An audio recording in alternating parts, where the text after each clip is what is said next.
Bom dia! Hoje é sexta-feira, 14 de agosto. Eu sou Thomas Franco. Está começando mais um Morning Call by Futuro Invest.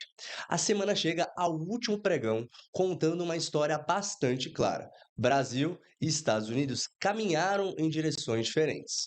Por aqui, o Ibovespa acumulou 4 quedas nos últimos 4 primeiros pregões da semana. E na quinta-feira, completou a oitava sessão consecutiva no campo negativo. Em Nova York, o movimento foi diferente. Dados mais benignos de inflação reduziram parte da preocupação com uma nova alta de juros. E o S&P 500 renovou o seu recorde histórico. Na minha leitura, o principal movimento da semana foi justamente o aumento do prêmio específico do Brasil. O ambiente internacional continuou volátil, principalmente por conta do petróleo e da geopolítica, mas terminou a quinta-feira oferecendo algum alívio. Enquanto isso, o mercado brasileiro continuou enfrentando uma saída de capital estrangeiro, incerteza fiscal e eleitoral, juros ainda elevados e uma temporada de resultados que separou claramente as empresas premiadas das empresas punidas. E a pergunta para sexta-feira é: essa melhora extrema será uma suficiente para interromper a sequência negativa? Ou os fatores locais continuarão limitando uma tentativa de recuperação? Vamos começar pelo panorama da semana. A Ibovespa saiu dos 172.513 pontos da última sexta-feira e terminou a quinta-feira aos 167.100 pontos. Isso representa uma queda acumulada de aproximadamente 3,14% na semana até aqui. A trajetória foi de deteriorização progressiva. Na segunda-feira, a queda ainda foi limitada. Já na terça-feira, o movimento ganhou força. O índice recuou 2,5% e uma sessão marcada por maior cautela com o cenário doméstico e pelo rebaixamento da recomendação para ações brasileiras pelo JP Morgan. Quarta-feira e quinta-feira também tiveram perdas menores, mas não conseguiram interromper a sequência negativa. Um dos fatores mais importantes para entender esse movimento é o fluxo. Nos 7 primeiros pregões de agosto, até o dia 11, investidores estrangeiros retiraram aproximadamente 11,9 bilhões de reais da Bolsa Brasileira. Só na terça-feira, a saída chegou perto de 4,7 bilhões. Esse dado merece atenção. O investidor estrangeiro representa uma parcela relevante da liquidez da B3. Quando esse fluxo perde força, os movimentos negativos encontram menos contraposição compradora. E o mercado tende a ficar mais sensível às notícias fiscais, políticas e corporativas. O câmbio confirmou esse aumento de prêmio doméstico. O dólar encerrou a quinta-feira em torno de R$ 5,19 e acumula valorização superior a 2% desde o fechamento da sexta-feira anterior. Bolsa caindo e dólar subindo ao mesmo tempo formaram uma combinação importante. Isso mostra que o movimento da semana não ficou restrito a uma simples rotação entre ações. Houve também maior procura por proteção diante dos riscos brasileiros. A política monetária também entrou nessa discussão. O IPCA de julho subiu para 0,07% e a inflação acumulada em 12 meses desacelerou para 4,44%. A ata do Copom manteve uma comunicação cautelosa e reforçou que qualquer continuidade do ciclo de flexibilização dependerá da evolução da inflação, das expectativas e da atividade.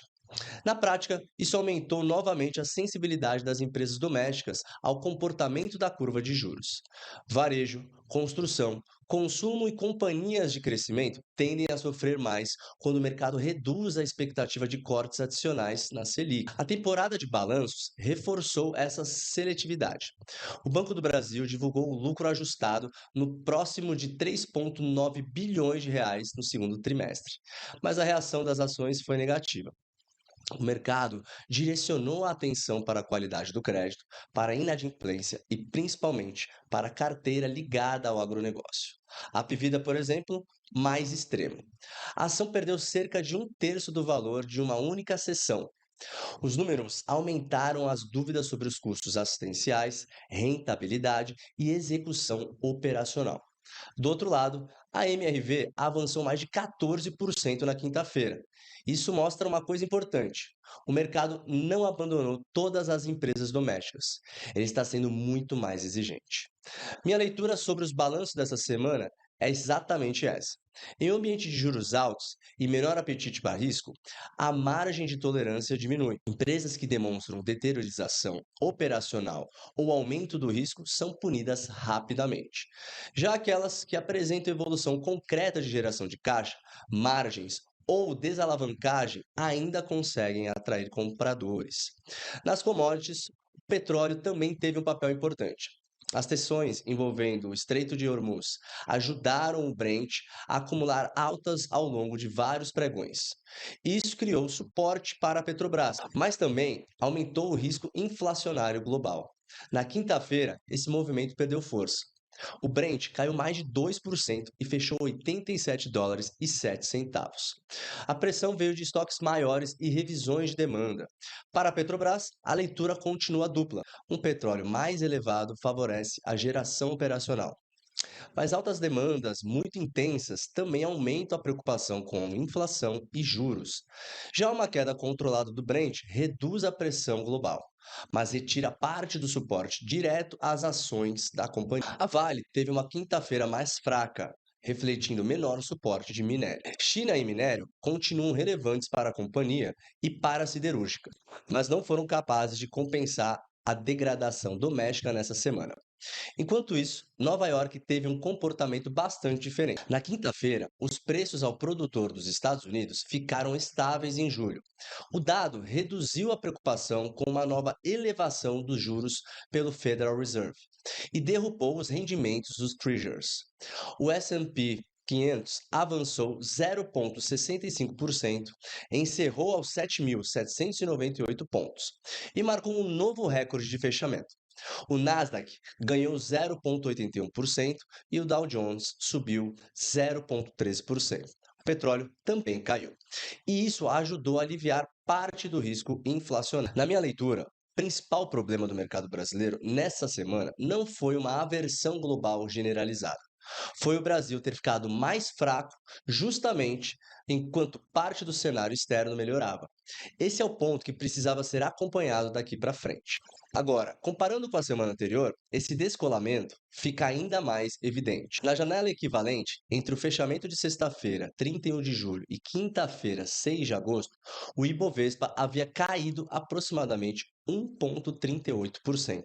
Nessa semana, considerando exatamente a mesma janela de 4 pregões, a queda chega a aproximadamente 3,14%. E existe mais um ponto relevante. A semana anterior completa terminou com um recuo de 3,08%.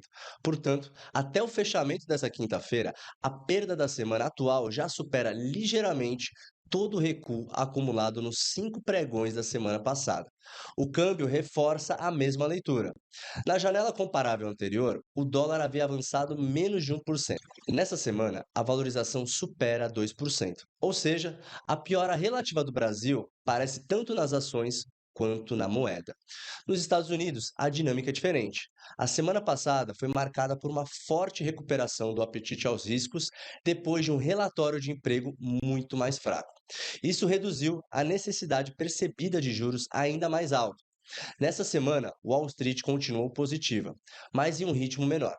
Até quinta-feira, o S&P 500 acumula aproximadamente 0,5% de alta e o Nasdaq cerca de 0,4%. Isso é importante. O exterior não repetiu o mesmo rally da semana passada, mas também não entrou em um processo de aversão generalizada. Tanto que o S&P 500 terminou a quinta-feira em máxima histórica. O petróleo também mudou de função ao longo das 2 semanas. Em determinados momentos da semana anterior, a alta commodity ofereceu sustentação à Petrobras e ajudou a amortecer parte da pressão sobre o Ibovespa. Na semana passada, o Brent continuou volátil, chegou a renovar preocupações inflacionárias e depois recuou com força na quinta-feira. Na minha leitura, a mudança mais importante não foi simplesmente a perda de apoio das commodities, foi o conjunto. O fluxo estrangeiro piorou, o dólar subiu mais e a discussão sobre os preços para cortes da Selic voltou a ficar mais restritiva. Em balanços, aumentaram a dispersão entre vencedores e perdedores. O resultado foi um Brasil mais dependente dos fatores domésticos e menos capaz de acompanhar os momentos positivos de Wall Street. E o que devemos observar então nessa sexta-feira? A herança deixada pela quinta-feira é dividida. No Brasil, o Ibovespa terminou aos 167.100 pontos e completou a oitava queda consecutiva. O dólar fechou próximo de R$ 5,19. E o fluxo estrangeiro continua sendo um ponto de fragilidade. Nos Estados Unidos, o encerramento foi mais favorável. S&P 500 em recorde, Nasdaq em alta, Treasuries cedendo e petróleo devolvendo parte do prêmio acumulado nos últimos dias. Isso cria uma sexta-feira em que o exterior pode ajudar, mas não garante uma recuperação da B3. O primeiro grande teste acontece às 9h30 no horário de Brasília, e os Estados Unidos divulgam vendas de varejo de julho. Em junho, as vendas haviam avançado 0,2%. Esse indicador merece atenção, porque o mercado agora precisa conciliar duas informações: inflação mais comportada e comportamento do consumidor. Se as vendas mostrarem uma demanda muito resistente, os juros americanos podem voltar a subir. E o mercado pode interpretar que a economia continua forte e o suficiente para sustentar pressões inflacionárias. Por outro lado, se o número mostrar uma desaceleração controlada, sem sinal de ruptura no consumo, a leitura mais favorável para os juros pode ganhar força. Às 11 horas, teremos a leitura preliminar da confiança do consumidor da Universidade de Michigan, referente a agosto. A leitura final de julho ficou em 55,2 pontos. E mais importante do que apenas o índice de confiança serão as expectativas de inflação dos consumidores. Com petróleo e combustíveis ainda muito sensíveis à situação do Oriente Médio, qualquer mudança nessas expectativas pode interferir novamente nas apostas para o Federal Reserve. No Brasil, a nova pesquisa Genial Quest sobre a corrida presidencial está prevista para esta sexta-feira. Até o corte dessa edição, não havia horário público confirmado para divulgação. Depois da sensibilidade demonstrada pelo mercado às pesquisas eleitorais nessa semana, alterações relevantes na percepção sobre a disputa podem voltar a afetar o câmbio, juros e o prêmio de risco. Também teremos reações específicas aos balanços e fatos corporativos divulgados depois do fechamento de quinta-feira. Meu cenário base não é de uma direção garantida para o Ibovespa, é de um mercado tentando encontrar estabilização entre duas forças. De um lado, uma herança internacional mais construtiva, depois do PPI americano e do recorde do S&P 500. Do outro, 8 quedas consecutivas, saída estrangeira, dólar mais alto e maior cautela com fiscal eleição e juros domésticos. Essa leitura ganha força se os dados brasileiros não provocarem uma nova abertura dos Treasuries e se o câmbio brasileiro mostrar alguma estabilização. Nesse cenário, bancos, varejo, construção e outras empresas sensíveis aos juros podem funcionar como termômetros de melhora de apetite doméstico. No cenário favorável, os juros americanos permanecem contidos. O dólar global não ganha força, o petróleo fica afastado de uma nova escalada e a pressão vencedora estrangeira na B3 perde intensidade. Nesse caso, aumenta a possibilidade de recuperação nos setores que mais sofrem ao longo da semana. No cenário adverso, um dado forte de consumo dos Estados Unidos faz Treasuries e dólar avançarem. Ao mesmo tempo, surge uma nova piora fiscal ou eleitoral no Brasil. Nesse ambiente, a pressão pode continuar. Petrobras seguirá sensível ao Brent, Vale e siderúrgicas continuarão respondendo ao minério e à China. Os bancos serão importantes para avaliar o apetite pelo risco doméstico e empresas que tiveram movimentos muito fortes depois dos balanços podem continuar com volatilidade acima da média. O ponto mais importante não é confundir uma eventual recuperação técnica de uma sessão com uma mudança estrutural da tese. Para essa mudança ganhar consistência, o mercado precisará ver melhor em fluxo, juros, câmbios e percepção de risco. E olhando um pouco mais à frente, vamos ao radar da próxima semana. A agenda estará dividida entre atividade brasileira e política monetária americana. Numa segunda-feira, 17 de agosto, às 12 horas, o Banco Central divulga o IBC-BR, referente a junho. Esse é um dos principais indicadores de atividade acompanhados pelo mercado e ajuda a construir a leitura sobre a velocidade da economia brasileira. Para os ativos domésticos, a interpretação será importante. Uma desaceleração organizada da atividade, sem uma nova piora das expectativas de inflação, pode favorecer a percepção de que existe espaço para flexibilização monetária ao longo do tempo. Já uma atividade resistente, acompanhada de inflação e expectativas pressionadas, pode manter a curva de juros em níveis mais altos. Varejo, construção, consumo e empresas de crescimento tendem a responder mais diretamente a essa discussão. Na terça-feira, a agenda americana ganha densidade. Às 9h30 de Brasília, serão divulgados os preços de importação e exportação de julho. Também teremos dados de construção de novas moradias e licenças. Às 10h15, o Federal Reserve divulga a produção industrial de julho. Esse conjunto ajuda a avaliar 3 pontos: pressão de custos, força do setor imobiliário e ritmo da atividade industrial. Depois da sequência recente de dados de inflação, qualquer surpresa relevante pode modificar novamente a curva dos Treasuries e o dólar. Na quarta-feira, acontece o evento de maior peso da semana. Às 15 horas de Brasília, o Federal Reserve publica a ata de reunião de 28 e 29 de julho. Esse documento ganha relevância porque o mercado passou por uma precificação importante nas últimas semanas. Primeiro, o emprego mais fraco reduziu as apostas em novas altas de juros. Depois, a alta do petróleo trouxe parte da preocupação inflacionária de volta. Na sequência, CPI e PPI mais benignos voltaram a favorecer a percepção de que o Fed pode permanecer em espera. A ata ajudará a mostrar qual era o grau de preocupação dos dirigentes com a inflação e o que poderia justificar uma nova alteração da política monetária. Treasuries de 2 e 10 anos, dólar e ações de tecnologia serão os principais termômetros dessa leitura. Para o Brasil, a consequência é direta. Juros americanos mais comportados normalmente aliviam parte da pressão sobre moedas emergentes e também sobre a curva doméstica. Uma mensagem mais dura do Fed tende a produzir um movimento inverso. Na segunda metade da semana, a agência macro já confirmada perde um pouco de densidade. Isso aumenta a importância da reação acumulada aos dados, dos balanços internacionais e do comportamento das commodities. O petróleo continuará sendo um dos principais riscos externos. Uma nova escalada no Oriente Médio poderia realocar o Brent em trajetória de alta e reabrir ao mesmo tempo as discussões sobre inflação e juros. Na China, o comportamento do minério e os sinais de atividade continuarão importantes para a Vale e siderúrgicas.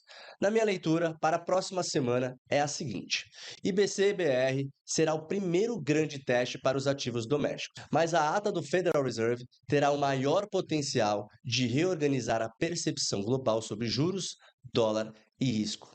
A oportunidade de melhora do cenário brasileiro passa por uma combinação bastante objetiva: inflação internacional mais controlada, menor pressão nos treasuries, estabilidade do petróleo e redução do prêmio doméstico. O risco é exatamente o oposto: juros americanos voltando a subir ao mesmo tempo em que fiscal, eleição ou fluxo estrangeiro mantém pressão sobre os ativos brasileiros. Então, o resumo dessa sexta-feira é o seguinte: a semana foi marcada por um descolamento cada vez maior entre Brasil e Estados Unidos. O Ibovespa acumula uma queda superior a 3% até o fechamento de quinta-feira e chegou à oitava sessão consecutiva no campo negativo. O dólar avançou mais de 2% desde sexta-feira passada e a saída de investidores estrangeiros reforçou a falta de sustentação do mercado doméstico. Em relação à semana anterior, a pressão ficou ainda mais intensa e passou a envolver simultaneamente bolsa, câmbio, juros e balanços corporativos. Nos Estados Unidos, o cenário terminou a quinta-feira melhor. O PPI mais benigno reduziu o receio de uma nova alta de juros e ajudou o S&P 500 a renovar o seu recorde. Para hoje, o primeiro grande gatilho será o varejo americano às 9h30. Depois, às 11 horas, confiança do consumidor e expectativas de inflação da Universidade de Michigan complementam a leitura sobre a economia dos Estados Unidos. No Brasil, fluxo, câmbio e juros e pesquisa eleitoral permanecem no radar. E olhando para a próxima semana, o IBC-BR abre a discussão doméstica já na segunda-feira, enquanto a ata do Federal Reserve será o principal evento global na quarta-feira. O ponto que mais chama a minha atenção continua sendo a capacidade ou não de o Brasil reduzir o descolamento observado nesta semana. Se o exterior permanecer construtivo e o prêmio doméstico parar de aumentar, o mercado encontra condições melhores para estabilização. Se juros, câmbio, fluxo e percepção fiscal ou eleitoral voltarem a deteriorar ao mesmo tempo, a pressão pode continuar, mesmo com Wall Street em níveis elevados. Eu sou Thomas Franco, esse foi mais um Morning Call by Futura Invest. Ótimo pregão, uma excelente sexta-feira e até a próxima semana.